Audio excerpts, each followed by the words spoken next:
So it says we're live again. We're always live. All right. Well, I'm it's usually alive. it's been a while, a whole day. It's been a whole day. Yes, A since little the bit last more. one. But this one is as hello there, folks. By the way, it's Ilja here and Kyle on the other side. And Kyle. Yeah, and Kyle and Ilja and Kyle and Kyle and Ilja. But Kyle is more special today because this is the Würfel cast special episodes where we are gonna dive into Kyle's top 100, and we're gonna go through Yes. 4 episodes in total. I think it was like 100 to 76 and so on. And maybe I'll join on your like top 10 or something like that, or top 25, stuff like that. I might join there, but who knows? Well, you're joining today. No. I'm gonna. So You're my here. role is just comment on your picks and games, and just kind of not bother you with with nonsense and sarcasm and so on, but I'll try to do a little bit of that as well. I'll just All right. Well, brag about how bad are your picks and so on. So that's the thing. fair. That's fair. Yeah. Anyway, so we're gonna go to the split screen share, and we're gonna share a certain screen, which is a board game geek, as you can see over here, and I'm gonna just show you what games has Kyle picked, so you can have the picture, have the name as well, right spelling. So if you're interested in the game, you can go and find it on Board Game Geek right away and play it and buy it. All right. Yeah. Well, not for all of them. Some of these you won't be able to buy. Yeah, but Kyle, maybe before we start, I should talk about how I did my list this time. Yes. So I do my list every other year, and I have not gone back and compared with last year's yet. What I did this time was a different time. I've never done it before, but I took everything that I'd rated a 7 or higher on Board Game Geek and put it into the PubMeeple website and had it and spent 2.5 hours doing the compare by compare, and then it generated a list for me, and then I took that and I kind of re-ranked some things just because it doesn't always get it right. But I used that system, which kind of helped me weed out some games that I haven't played recently, because I've rated everything that I've played in the last 4 or 5 years. So that gave me a good list of things to look at. But it might be possible that something got left off. But I do recommend that PubMeeple website because it's a very convenient way to select games and to rank them. So. Oh, yeah, good. Definitely. We're going to put it in the description below after the live has ended. So, and also about your lists, how long did it take you to make like the whole thing? Using the website, I was ranking about 500 games or so, and it took me a long time to get there. I had to spend a couple of hours. In the past, I've done it differently. I've just used a different system, so I don't know that I can compare. It did take a long time because I had so many games that were under consideration. But on that website, you can weed them out a little bit if you want. So yeah, it can be a little shorter. How many do you have? Many changes from the previous edition, I would say. Well, there are some. There are some things that have fallen off just because I never play them. There are some new things that obviously are new, so they weren't on there the last time. This is kind of as of, I kind of updated it this morning before we did this, and so it's fresh as of today. There might be something amazing that I've forgotten, or it might be something amazing that I just haven't played enough.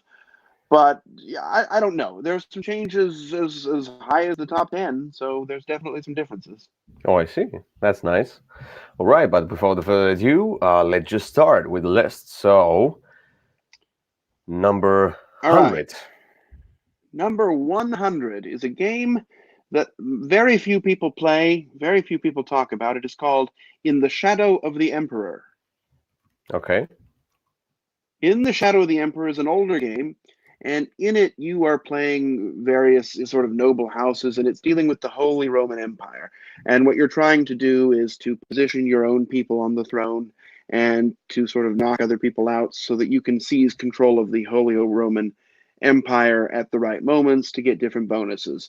it's kind of, it's actually more thematic than it sounds, but there's a whole lot of different things you're doing. For example, you can try and poison people who are ahead of you in the line of succession to knock them out, and you can try and have children and game for a male heir. But if you get a female heir, you can marry her off to somebody else or send her to be a nun. It's some troubling things today, but it's a great representation of sort of the electorate that happened in the Holy Roman Empire. It's a lot of fun. It has some interesting mechanisms that you just don't really see anywhere else.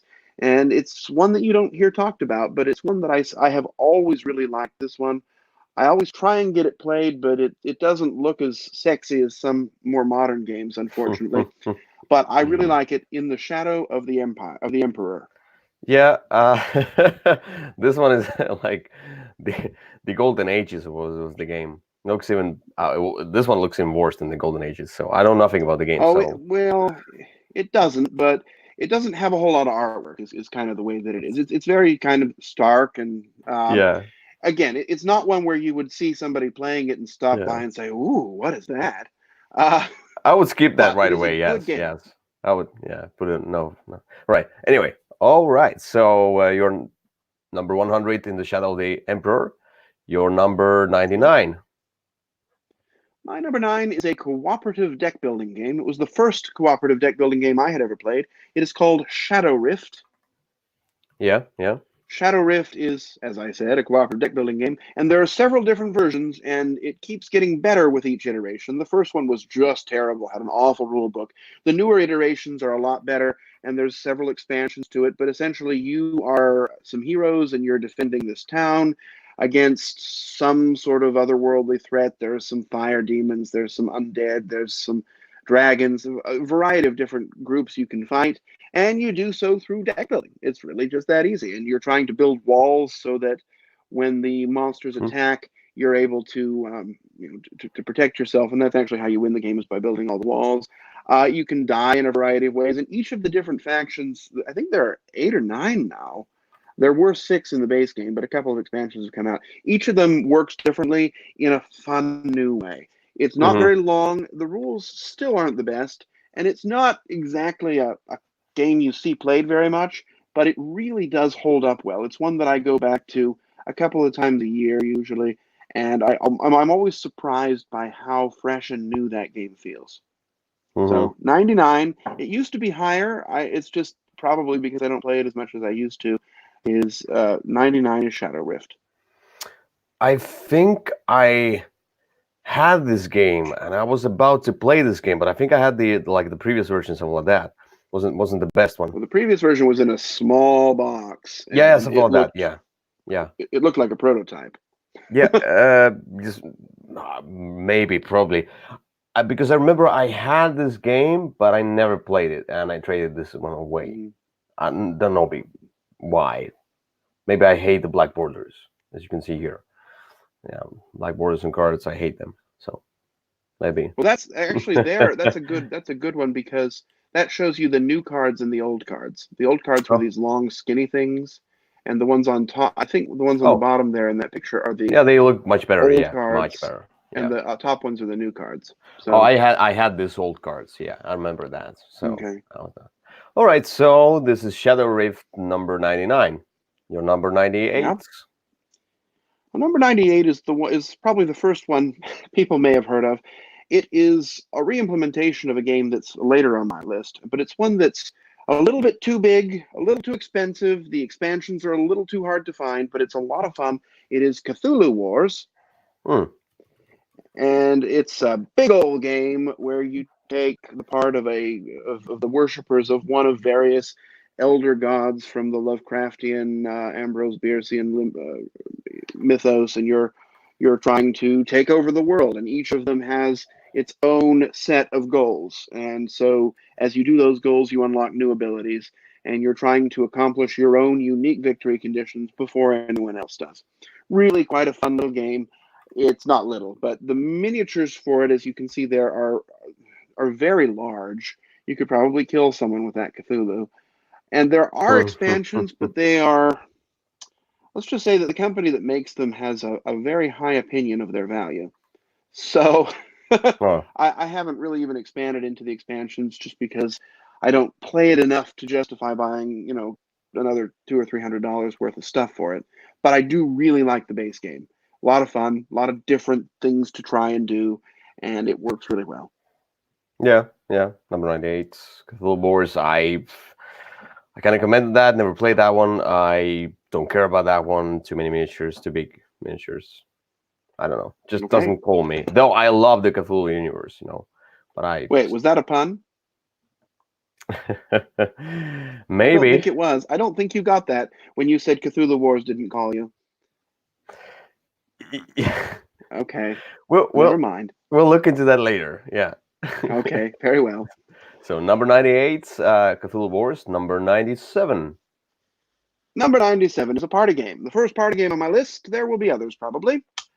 This is a game that I played with my family, and I've played with my kids at church and Sunday school, and I've played with lots of different groups. This is called Unusual Suspects.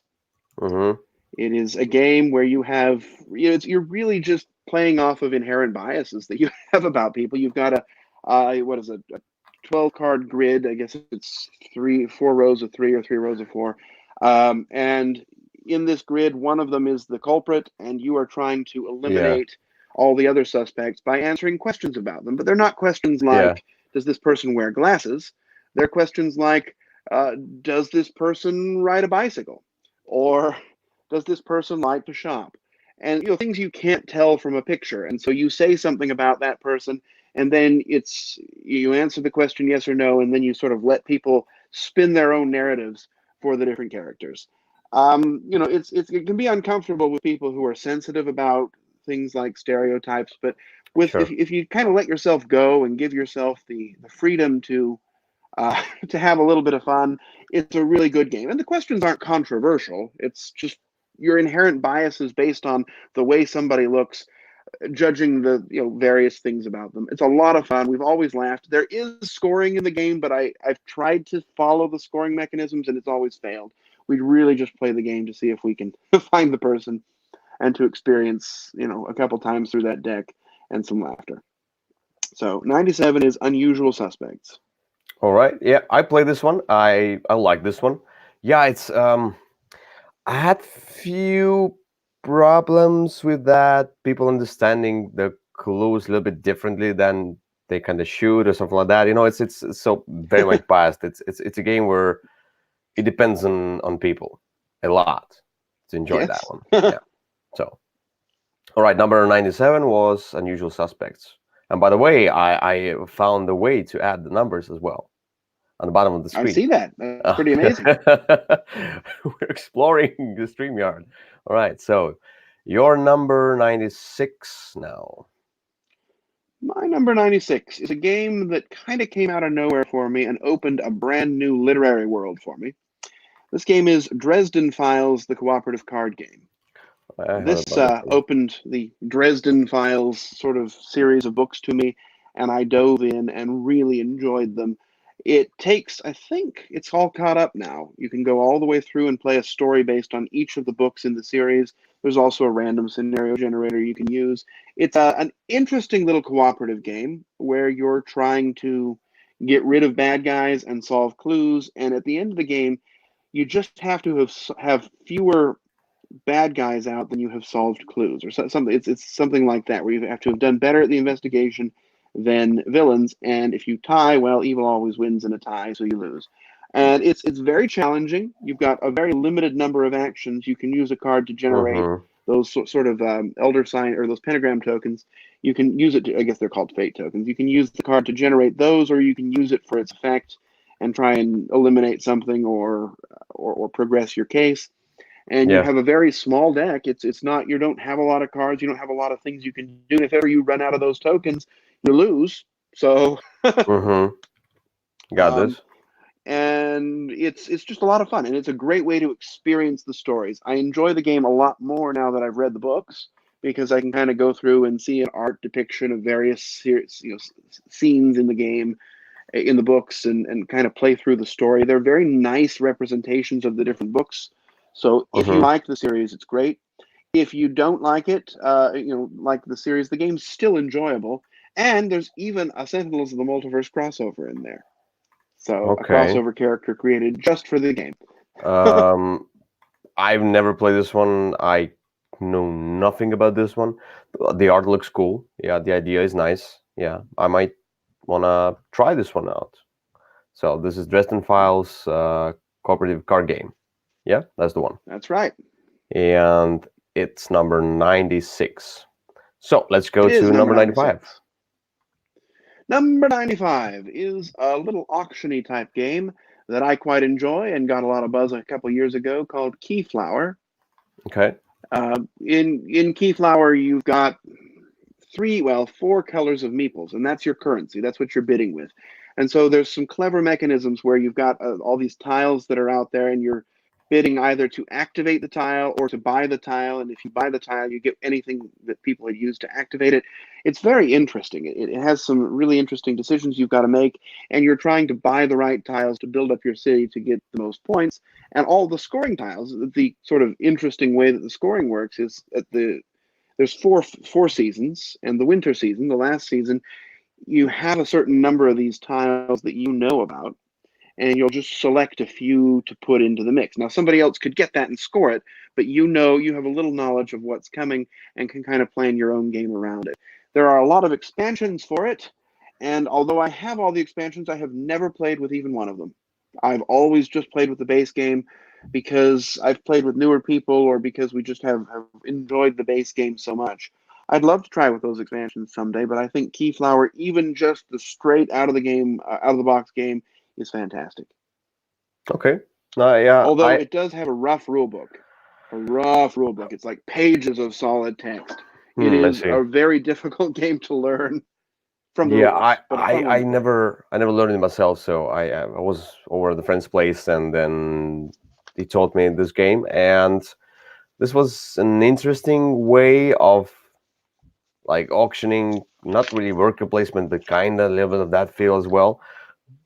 But it was plain dry and just boring. I don't know why, but it was just boring, and I was like, nah, I don't care about that.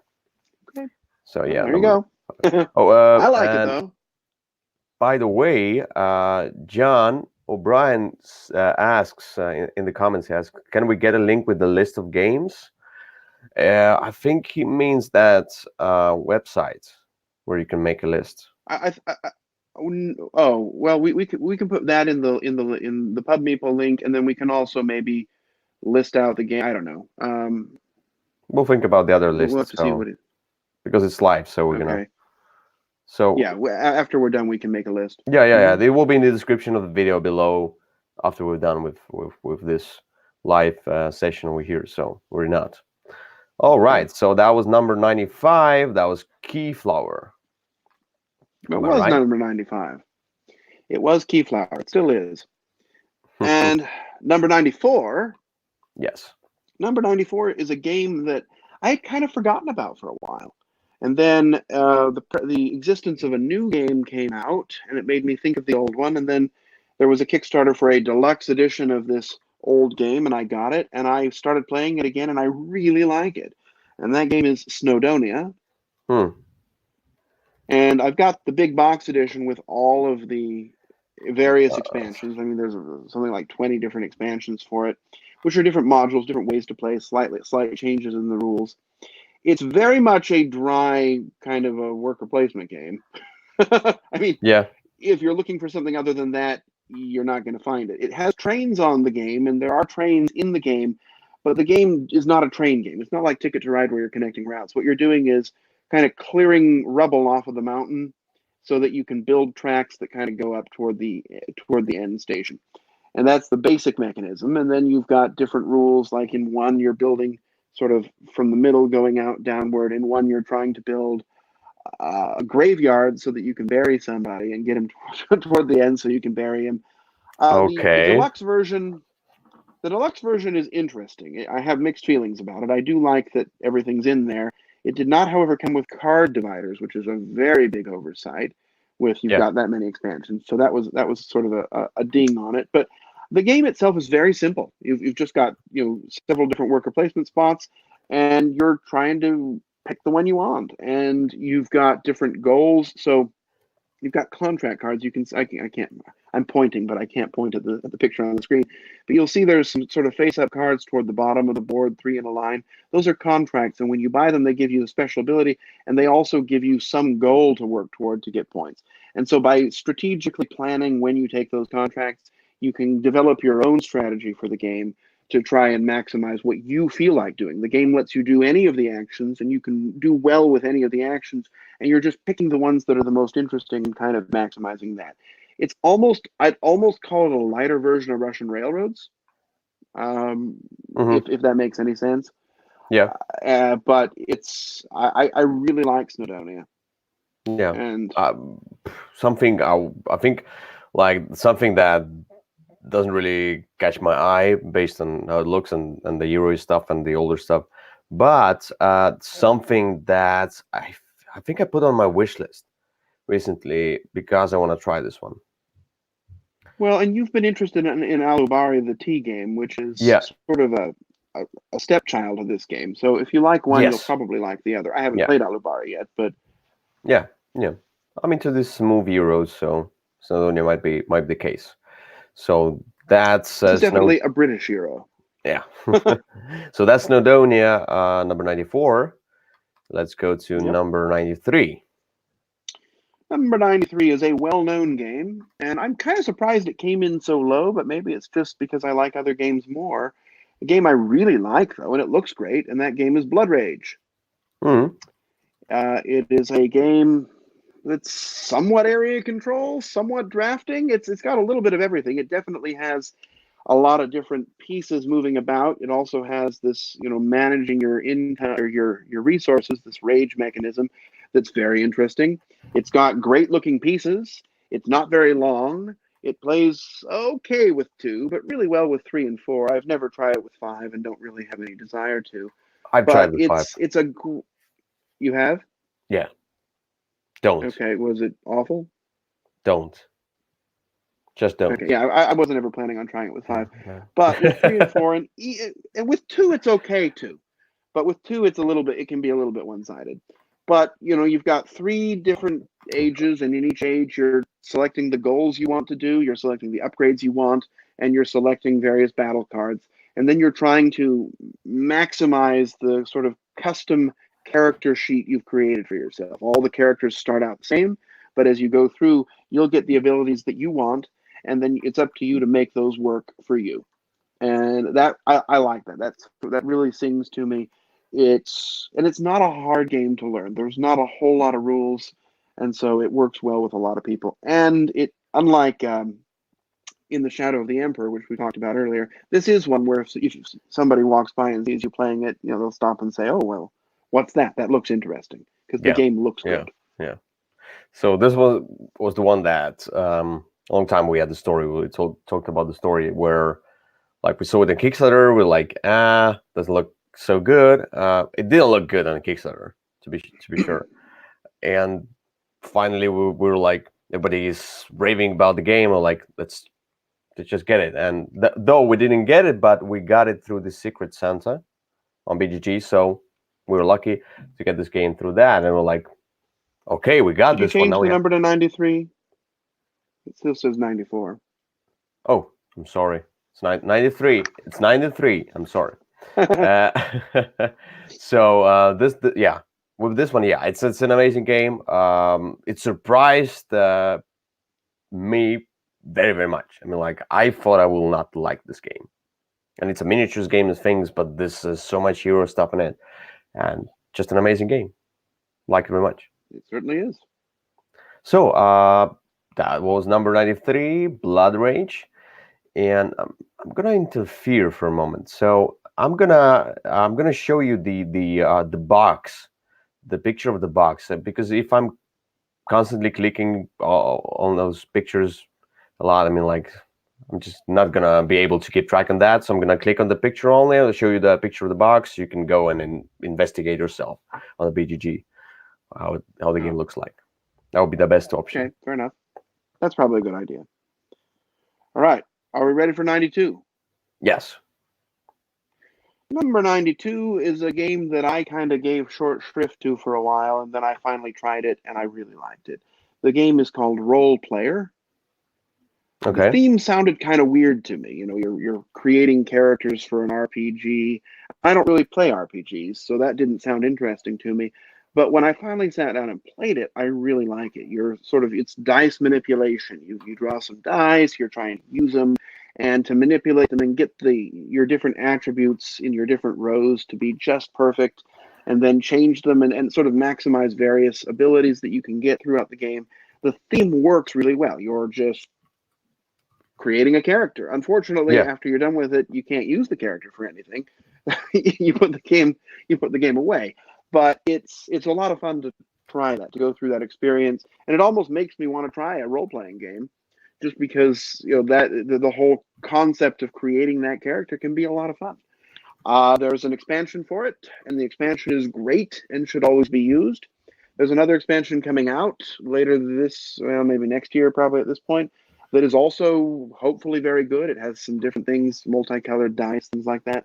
But just as it is, even the basic game out of the box, really quite a lot of fun. And even if you're not interested in role playing, Role Player is a good game. It is. It is. I like this game, and I play this one, and it's very puzzly, using your dice and things, and it's. I mean, it depends on from what angle you're looking at. It's a little bit dry, not a little bit. It's really dry, to be honest, but in a good way, kind of, But I'm not into puzzles that much. That's why I didn't keep it, because like I liked it, but very puzzly games are not for me. And it's all Okay. about the puzzle. Yeah. So that's number 92, a role player. So let's go to number 91. What's your number 90? Number 91 is a game that is big. And it's a game that takes up a lot of space. And it's a game that has lots of rules. And it's a game for only 2 players, which means it doesn't get played as much as I'd like. But the game is called Rum Bones. Mm-hmm. And it is a pirate game. You've got various gangs of pirates. I think with the expansion, there's 8 of them now. 8? I think it's 8. And you've got your pirates, and you've got objectives, and you're sending them in, and they're going to fight with each other.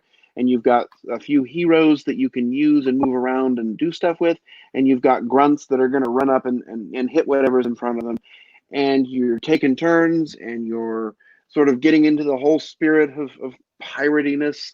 And it's a lot of fun. And the different factions are very different. And my only complaint with it is that there's so much stuff now that it's very difficult to kind of sort that stuff out and play with a new player. It's more one that at this point I'd mostly want to play with people who already know how to play. And that is, you definitely want the second edition. The second Tide it has some sort of superior rules, but it's a good game. I really like Rum Bones. You teased me with that game a long time ago, but I don't know. I did. I teased you with it for forever. I said I was going to get you something, and I would always threaten to get you this one. And I said, no, please, no, not that game. But it's a good game. You probably like it. It's very thematic. Maybe. We don't know. Yeah. But anyway, this is number 91, Rum Bones. Let's go to number 90. Number 90 is an abstract game, sort of the replacement for chess in my eyes, and that is the game called The Duke. And in The Duke, you've got the Duke. Oh, the Duke. You've got, Sorry. You've got little square tiles for each of your pieces. You've got your Duke, who's kind of like your king in chess, the one that you have to protect, and you've got a couple others. And then on your turn, you'll activate one tile, and move it, and the tile describes how it moves, and then flip it over to the other side. Or you can draw a random tile from a bag and put it next to the Duke, which introduces new pieces as the game goes on. There are a bunch of other scenarios that are kind of weird, but the basic core game of the Duke is very interesting. Lots of different variety in there. There's also another version called Jarl, which has nicer tiles, but a lot of weirdness about blocking and spaces you can't move into. And it adds a lot more overhead without necessarily being a lot more fun. So I definitely prefer the Duke of the two, although you can also mix them, but I haven't found that that's a very enjoyable experience. I like just the regular Duke. It's a great game. Yeah, I have nothing to say about that. Never played this one. It's Well, you might like it. It's yeah. I might though, as I told you, those kind of abstract games like chess and things as well. Though I like them, they're very puzzly for me. I don't want to play them usually. Those board games. So This one's probably worth trying. This way, it doesn't take very long. I don't know. It's obviously you have to do you, but this is an abstract game that's probably worth just about everybody's time at least once. okay, we'll see about that. All right, number 90, the Duke, not Baduke, the Duke. So let's Okay. go. You didn't see that anyway. So number 90, number 89. Sorry, is the next one. Number 89 is a game that is very thematic and a lot of fun and encourages a bit of role playing. This is the Sheriff of Nottingham. Yeah. This is the game about smuggling. You're trying to get certain sets of things, and you've got a bunch of cards, and you've got to choose a number of them to put into a little concealed bag, and then you're going to have to face the person who's the sheriff, who will decide whether Yeah. to inspect or to let you pass. And if you're inspected and you're lying about what you have, you're going to have to suffer a penalty. And if you're not inspected, then you can get a whole bunch of high point things through there. And that's where the fun sort of ensues as you try and convince the sheriff not to open your bag or to open somebody else's. And you can offer bribes and things like that. There's a whole lot of. This game doesn't work with everybody. There are some people that are not going to play that way, where you kind of get into it and they'll just kind of play the game and put stuff in the bags. And then it's not all that much fun. But if you get into it and sort of involve some deal making and remembering past transgressions and things like that, it can be a lot of fun, a lively time, especially if you get somebody who just can't lie, and and you sort of see that person. I have a sister who's like that. It's really just a great fun game that works for a good group of people. Yeah, but that's the game where I felt like it's kind of broken, at least for my group, it was. Because there were people who just never lied and they won. And it wasn't fun, It's like they should be bluffing, they should be the interaction between lying, not lying. But with those people, it was just not fun. So it's very group dependent, in my opinion. And that's where I would say no to that game anymore. Though I liked it, but yeah, not for me. It fails. Okay. It fails based on the group. Yeah. So, but that's me. Anyway, number 89. That's Sheriff of Nottingham. Number 88 now. Number 88. Number 88 is Primordial Soup. Primordial Soup is an old game. It's a game about amoebas. Yeah. And you've got your amoebas, and they're swimming around in the primordial soup, and they're trying to stay alive. And when they eat, they're going to produce things that other amoebas can eat. And so you're trying to move your amoeba around. And at the beginning of the game, you're just sort of flowing with things. But as the game goes on, you'll be able to acquire different evolutions with different special abilities that can help you to survive better than all the other amoebas in the primordial soup.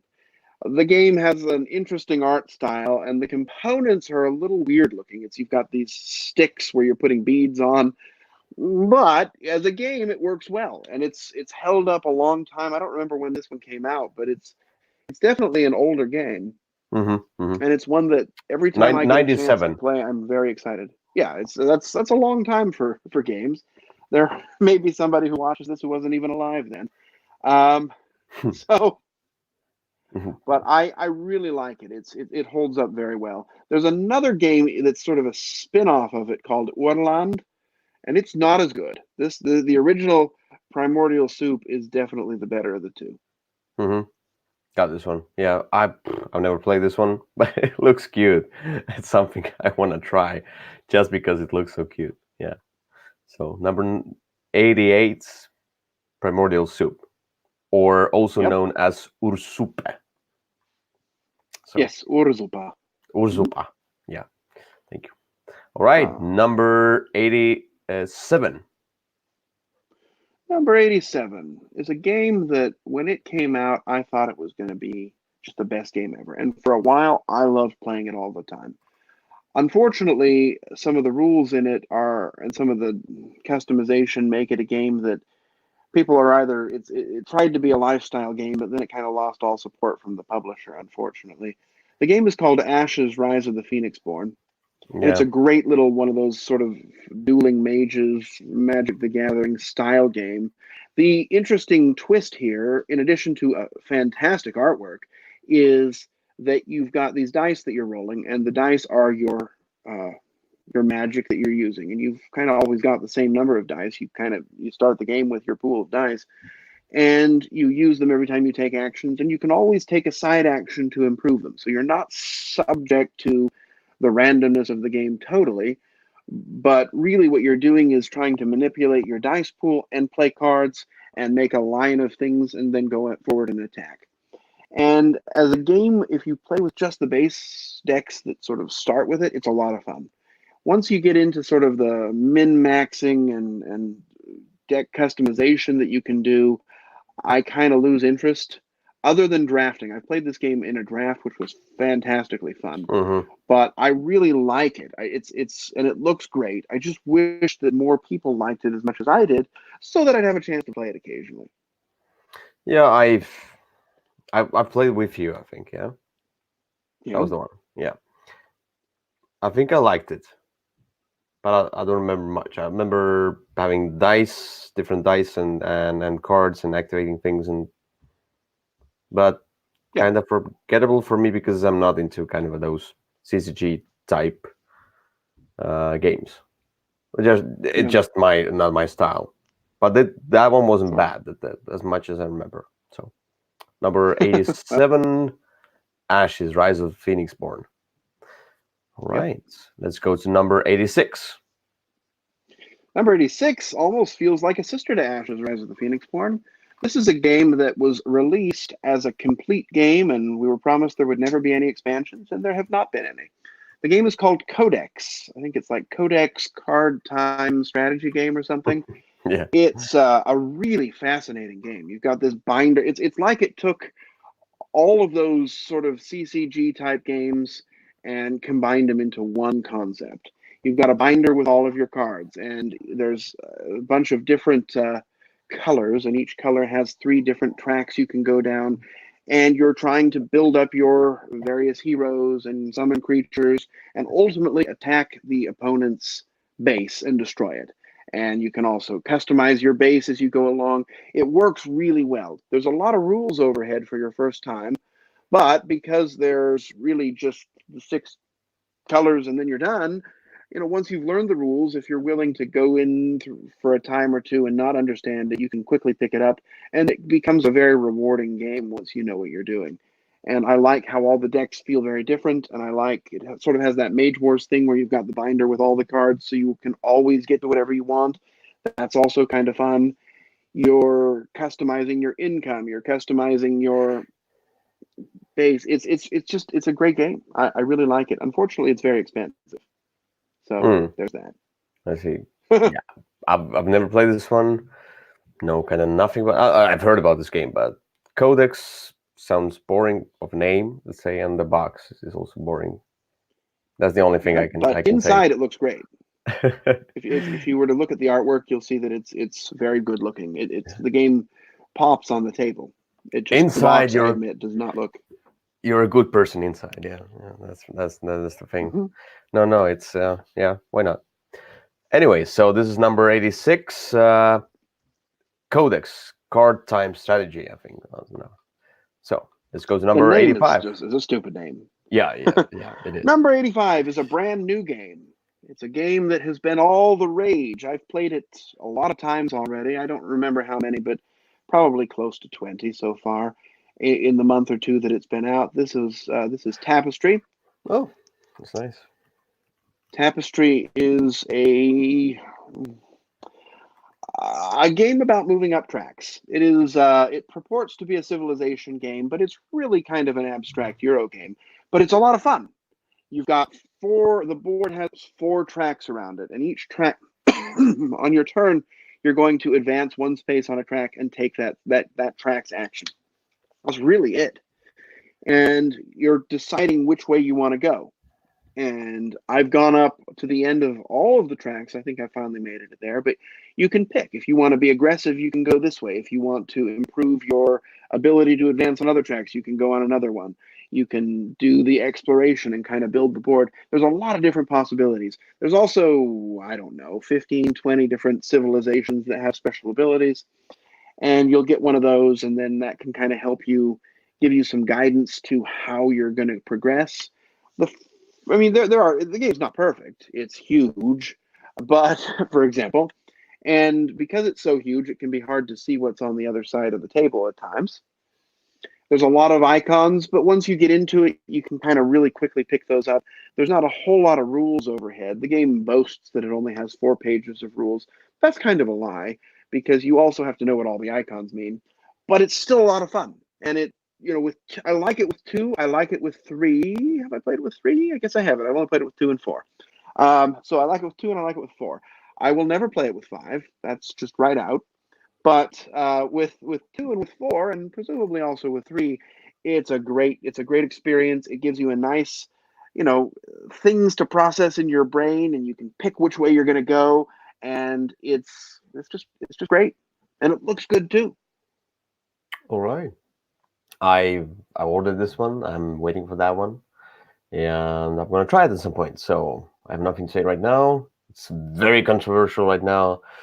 It's overly hyped by the people just talking. I don't think it's a company's fault as of now. It's more like people who are into like 2 different followers who are like haters and lovers, and they're doing their own war. The problem with the game is that it advertises itself as one thing, and it is another thing, right? If you were going into this expecting Through the Ages, that kind of civilization game, you're going to be very disappointed. That's just not there. But does it do and that? So That's the thing.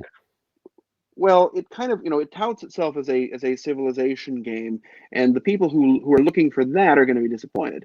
But as a light, sort of fun and thinky but easy to get into Euro game, it's great. If what you want to do is puzzle out how to get the most points and pick the track you want to go on and maximize your own special ability, it's great. So that's where I think the problem is not with the game that much, but with the understanding and the boundaries the gamers have themselves in their head. I mean, like, not to insult anyone, but it's like, oh, this is the civilization game. This should be the civilization game.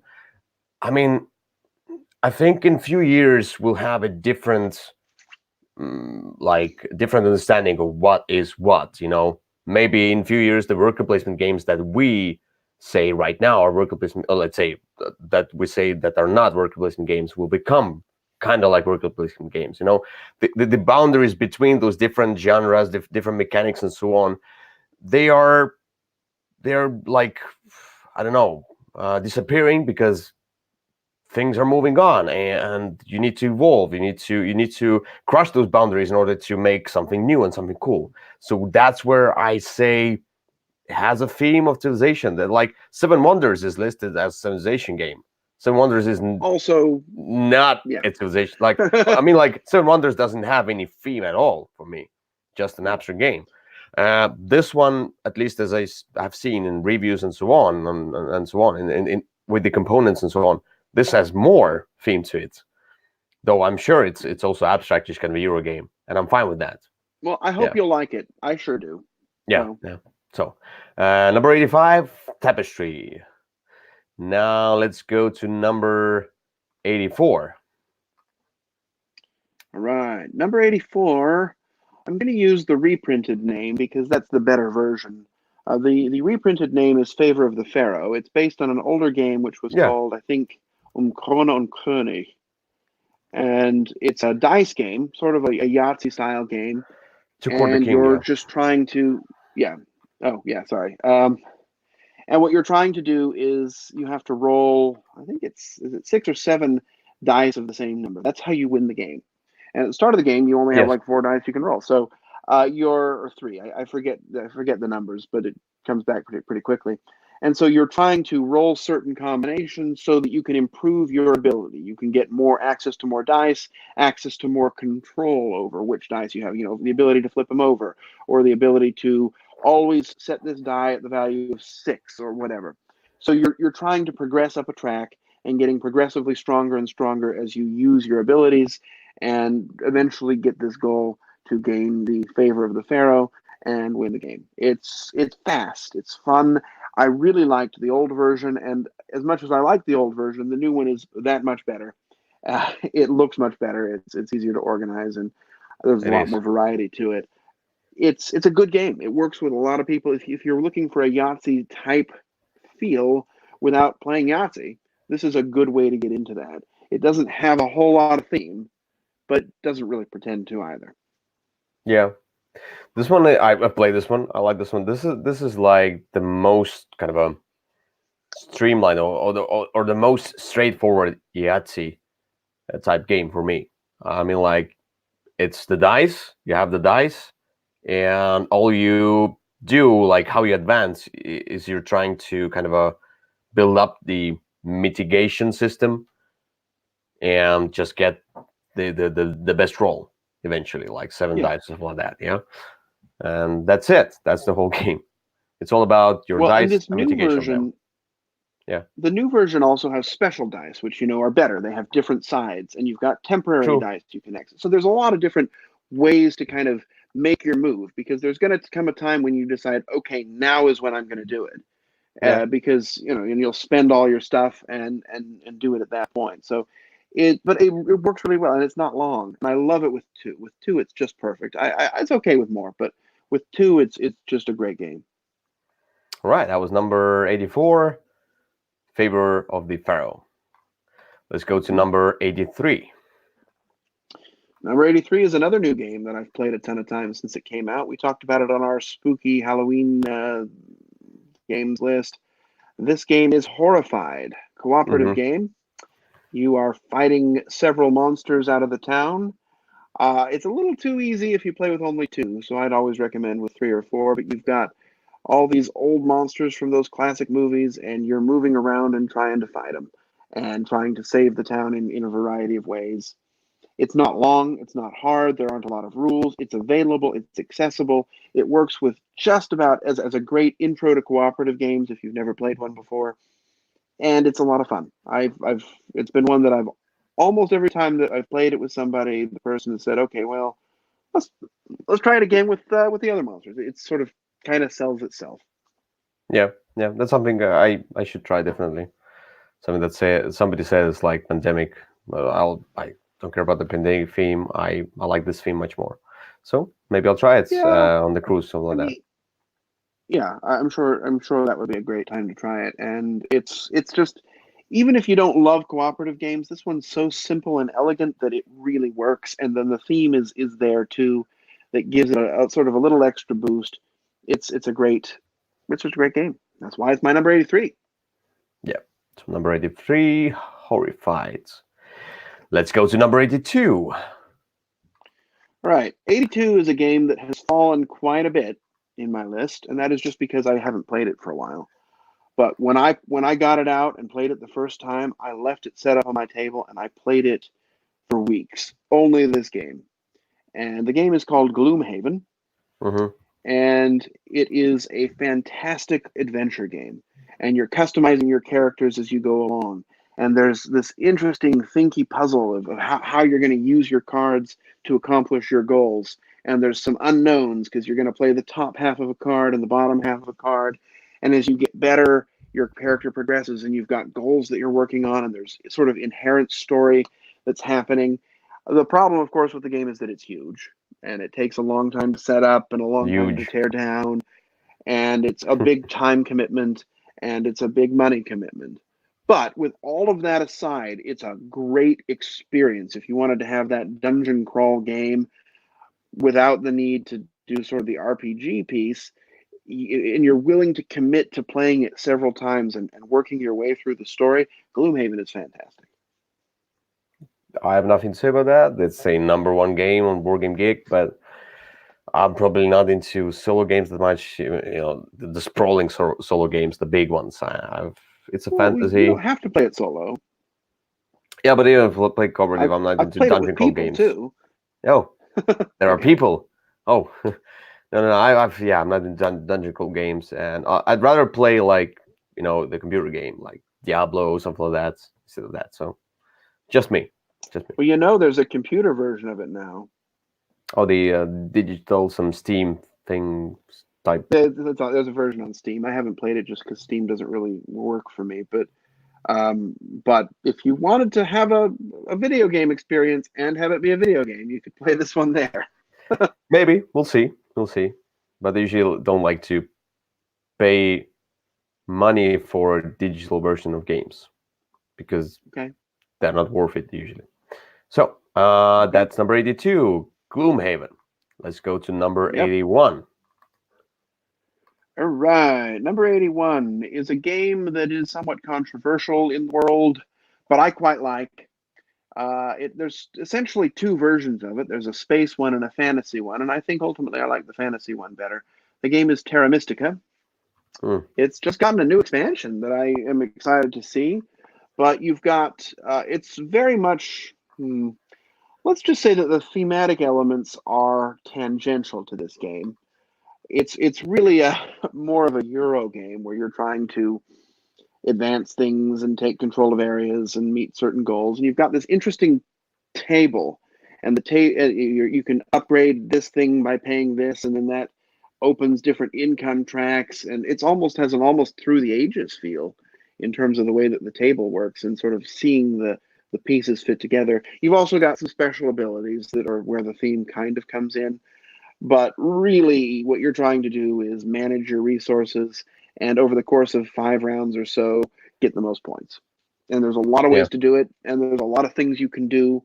And if you're looking for a thematic deep experience, you're not going to find it here. But if you're looking for a very satisfying economic management puzzly type game, this is great. It's a lot of fun, and the little twists that the different races have kind of just bump it up just an extra notch so that you've got some different puzzle you're looking at each time. I really like Terra Mystica.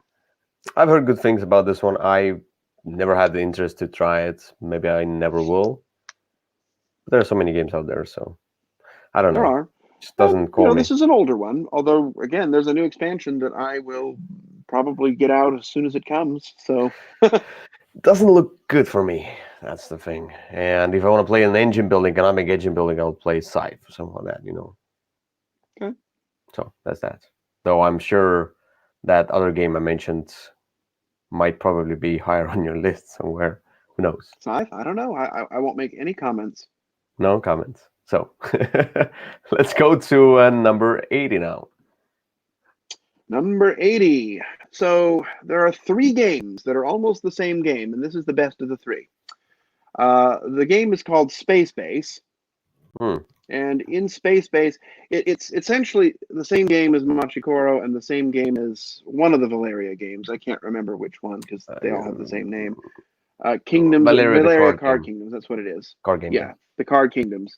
So what you're doing is you're rolling dice and collecting different resources. And so you're building up your tableau so that when different die numbers are rolled, you're going to get different bonuses. In Space Base, the way that you do it is you start the game with all the possibilities, 2 through 12, all the possibilities that can come up on 2 dice, on a standard 2 dice roll. And you're going to get a bonus no matter whose turn it is. There's, you have ways to get it so that you're going to get a bonus. And you can do that by slowly customizing your board. And when you buy a new card, it flips over and you've got different bonuses that you get when it's not your turn. And all you're trying to do, it's a race to, I think it's 40 points, 40, 42, something like that. You get to the end of this little track. And you're just trying to maximize the different values you get, because when you roll the dice, whenever the dice are rolled, you can always choose to combine them or to separate them. And if you separate them, you're going to activate 2 different slots. Or if you combine them, you're going to activate, obviously your higher number slots usually, but those are sometimes better. So it's really good. I really like playing Space Base. There's a legacy campaigny type expansion that I haven't played yet, although I have it and I would love to. But Hmm. even just a basic game, Space Base, it's fast, it's easy, other than one rule, which I hate explaining, but which is how you use these green double dice with arrow symbols. But apparently in the most recent version, they've kind of cleared that up. But Space Base is a lot of fun. Yeah, I mean, I didn't like Machikoro. Machikoro for me is extremely boring and rather bad design for me, at least. So that's why I skipped Space This Base as one, well. this one might change your mind. It's definitely the best of those three. I don't like just rolling dice and seeing what happens. No, If this is the I don't base know. of the I do game, think it is then worth your time. we'll see. I don't know. I don't know. Anyway, that was number 80, Space Base. Let's go to number 79. Number 79 is a game that I know you like. And Are it, you sure about that? again, I almost, what? I almost put this game in the same slot. There's two games that kind of fit the same slot. And this is the one that I think I like better, although if you ask me on a different day, I might say differently, especially with the new deluxe edition coming out. This game is The Castles of Mad King Ludwig, which on any given day might also be read Suburbia. But Yeah. essentially, you're building up this castle with these pieces. The main sort of the way you get them is somebody's going to set the prices and then receive the money for the things that people buy. And then you've got these things, and if you put them next to each other in different combinations, they're going to trigger different other abilities. You're trying to fill the rooms so that they don't have any open doors, and you're building a crazy fun looking castle all over your tabletop. It's just a lot of fun. It works in a lot of ways, works with a lot of people. I remember this is one my father used to really like to play. He came over to visit me one time, years ago, and I showed this to him, and he just wanted to play it again and again and again. And I find that the people who get into this game kind of get that feeling. It's a game that just feels Hmm. good to play multiple times to see how things are going to work differently. I've got the expansion for it. The expansion is kind of ho hum. I don't. It's okay, but the base game itself is a lot of fun. There's a lot of good things to do there. A lot of different ways to kind of build your own castle, and that's why it finds its way onto my list in spot number 79. Yeah, yeah, yeah. Uh, yes, I like it very much. Yes, that's a really cool kind of not engine building, but this is the kind of a puzzle I like. I mean, like this is an exception. Let's say this is an exception to my usual list or something like that. Well, So one of the things I think this does well is there's always something for you to do. I mean, even if you don't get what you want, there's always something else you can do and something else you yes, can try. yes, And it gives yes. a nice feeling of accomplishment as you're building this castle, and you can see Uh, it there in front of you. And so it's just it yeah, works. you're free to do whatever you want. Yeah, yeah, sure. Hmm. All right. So that was number 79, Castles of Mad King Ludwig. And Hmm. just to comment, like there was a comment about the showing pictures of the game itself. It just doing a lot of those numbers and showing all the pictures all the time. I'm gonna figure out how to do it properly and in a better way, not to micromanage too much. So just bear with me. Yeah, I'll figure this one out for the Yeah, next one. I think for this list, what we can do is put a link to all the things in the whatever description or something, and then people can look and see them they want if they want themselves. We might, yeah, yeah. So Yeah. anyway, let's go to number 78. 78. 78. I keep cheating on this game and trying to cram more than one game into a slot, but this one is a series of, I guess now 5 games, soon to be 6, and that is the various Century games. So Spice Hmm. Road, New World, Spice Islands, Golems, and Golem Spice Islands. I forget what they're called. I can't quite see it from this angle. So what are They're you kind of all choosing? the same game. Let's call it Century New World if we need one game. Okay, yeah, yeah. It's like they're still like different games, Well, kinda. they Yeah. are, but they're also kind of the same. It's basically trying to do. I think I like the third one the best of the series, which Yeah. is the new world, which is the worker placement one, where you're placing a worker and then people are going to place more workers, or you can grab your workers back, almost like a Manhattan Project type mechanism. But ultimately what you're doing is, by placing those workers, is turning cubes into other cubes. It's kind of just like, the first one did it with cards, and so you'd play a card and turn cubes into other cubes. The second one did it with moving a boat around, and you'd move to different spots and turn cubes into other cubes. It's different flavors of the same thing. In theory, you can also play them all together. I haven't tried it, although I would love to. But all of the games, and the golems are just copies of the other two, of the first two in the series, with a different artwork. But it's great. It works on a lot of different levels. It works with a lot of different people. And I think I do like this one the best, although it is definitely the most complicated to set up and teach. But I like that extra little push of complexity just that much more. But any of the games in this Century series they're definitely worth your attention. I see that. All right. So that's number 78. I played only the first one, whether the Century Spice, but the Golem Spice edition. Road. Mm-hmm. Yeah. Golem edition. Okay. Yeah. So that was nice. That was nice, but nothing really special. So at least for me, yeah. But it's a nice introductory game. It's a nice family game in my opinion. So that's that. Century: A New World, number 78. Let's go to number 77 now. All right. Number 77 is a dry Euro with a lot of theme. It is probably my favorite from this particular designer, who is well loved by a lot of people. This is The Gallerist. Mm-hmm. The Gallerist is a game about managing an art gallery. You've got it's kind of a worker placement game, but not really. And what you're doing is you've got different kinds of meeples, and you're moving them into your gallery to get access to different abilities. And you're also buying paintings. And if you buy a painting early, then you can promote the painter or the artist so that it's not always a painting. I guess it's sometimes a sculpture. You can promote the artist so that he has more renown, and then you can sell the painting later for more money.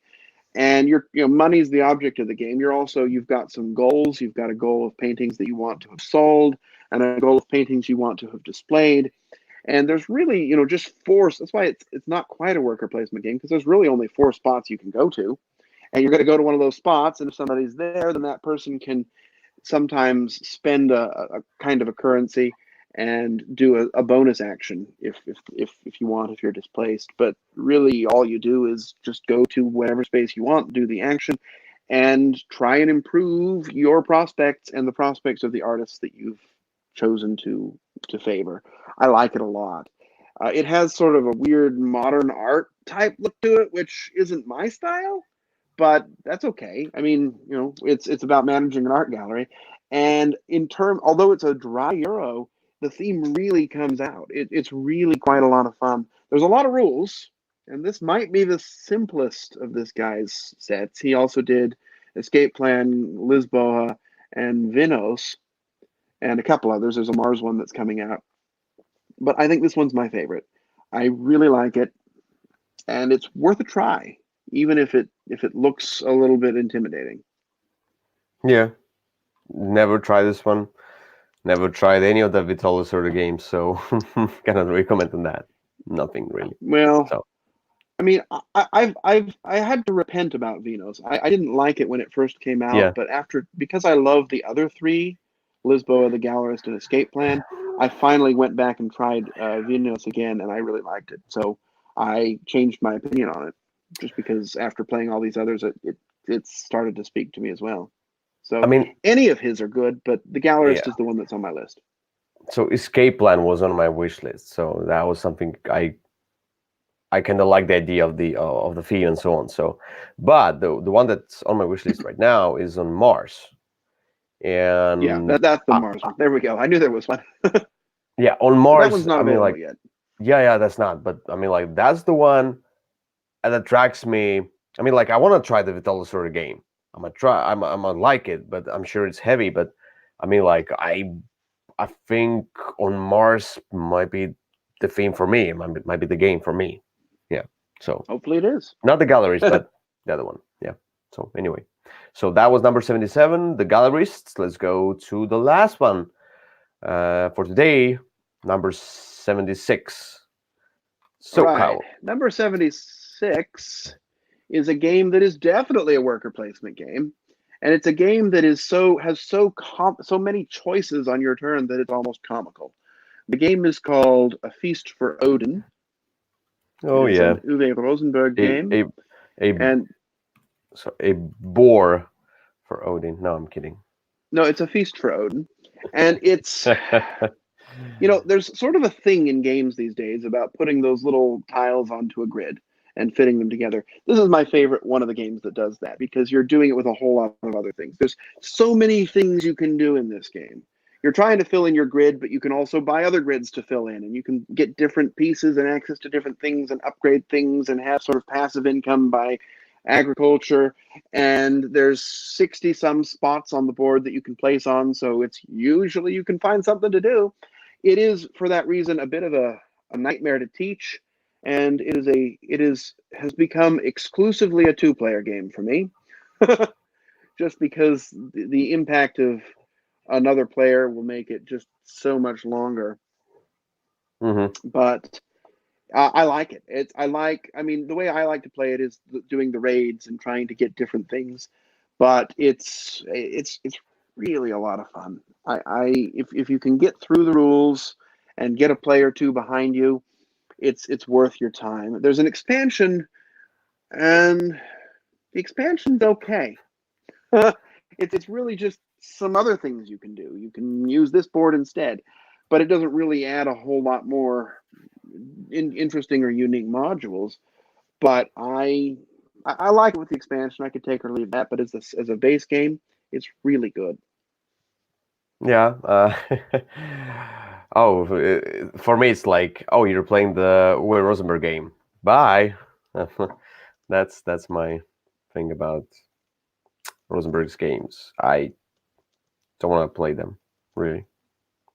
Especially the polyominoes, and I played Caverna and so on. So it's like this one looks like, yeah, the polyominoes and Caverna all mashed together into that one game, and then like, well, I don't care. Yeah. So that's that. All right. Well, that is our first 25 games, and yeah. we did it in just over an hour. Yes, that was a good one. So yeah, that was you had a lot of classics and older games. It seems like this one. Yeah. I mean, like you had few new, very few. I mean, I think if you look at my list, you'll find most of my favorite games are a couple of years older.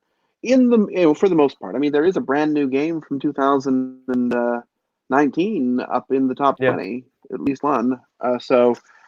But I like some of these older games, and sometimes they're worth your time. But we'll see. More to come in the future.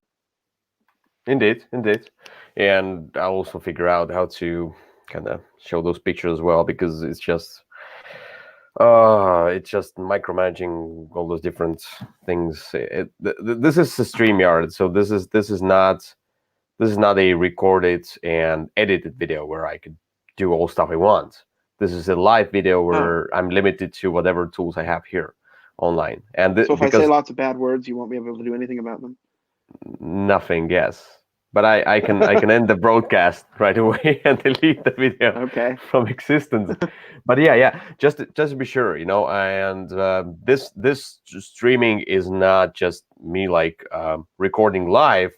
It's like a Google Hangouts type streaming where Kyle is in US, I'm in Estonia, and we're just trying to. Wait, what? You're in Estonia? Something. No, I'm not. I'm in Narnia because it's getting really cold and wintry. Okay. Yeah. Don't need any Turkish delight. Oh yeah, that's my. No, wait, that's my. Wait, that one here.